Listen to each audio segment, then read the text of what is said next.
when is the last time anybody really paid attention to the face of a general on horseback in a park? Who cares? I mean, monuments that I thought were absolutely fabulous when I was younger, I really question what I ever saw in them, and they're awfully a lot of pollution, and wouldn't most people really rather have a Burger King on that spot anyway? I mean, the world is nuts. And I'm making a lot of art historical little references, sort of for my own games. But, I enjoy it. If anybody sees it, fine, and if they don't, that's okay too. That certainly is not primary importance.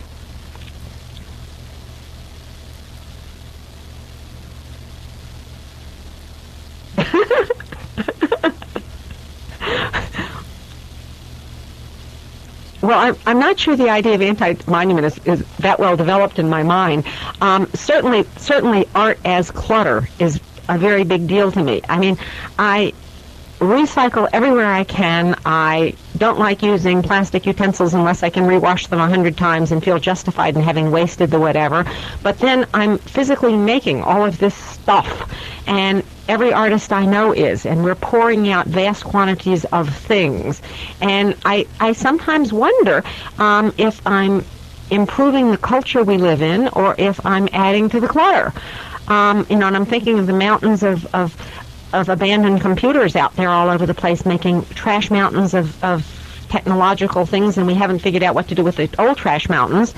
And, you look around and see badly deteriorated public art that nobody has cared for or loved, and the physical man-hours that went into these things.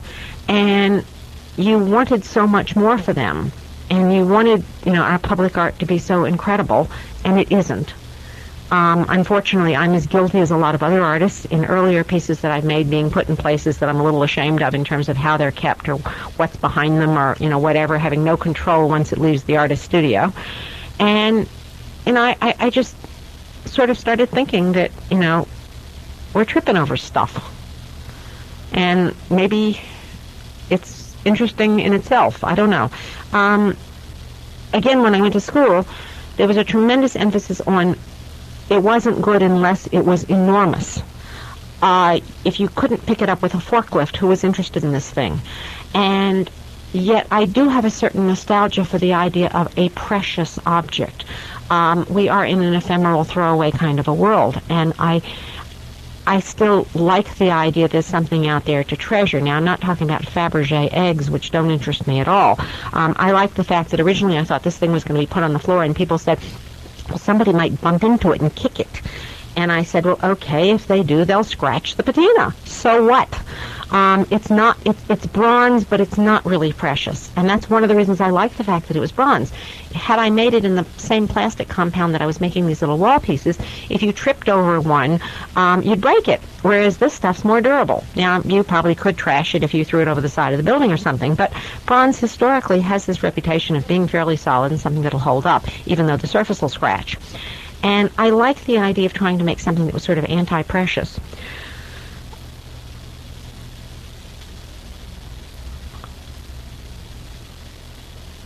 Well, I think the museum had a little problem with the idea of setting it up in such a way that people could walk through it, and by the time I put this floor under it, unfortunately, it's just little planks of that Pergo stuff you buy at Home Depot, and if people walked on it, it would probably come apart because they're just sort of locked in together. Ideally, if I had set this thing up the way I wanted, it would just be on some pretty floor somewhere all by itself without a carpet or a flooring or anything and without any markers around it. But that's impractical in a museum context. But I'm hoping that, people can imagine themselves in this walking through a room of it. It's not that big a section, that they actually need to get the idea, I hope.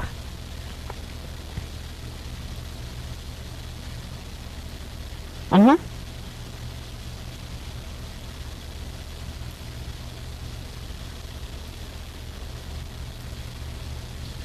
Oh, absolutely. It changed it a lot because going from the wall to the floor, you're going from, what is the word I'm looking for, an illusionist space and a pictorial space almost, even though these were three-dimensional objects, to the real space in which you live.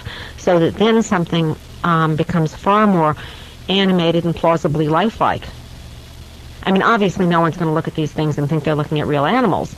I'm not, expecting that anybody's going to think of them as real in any way, except for having maybe the imagination or the potential of living or having once lived.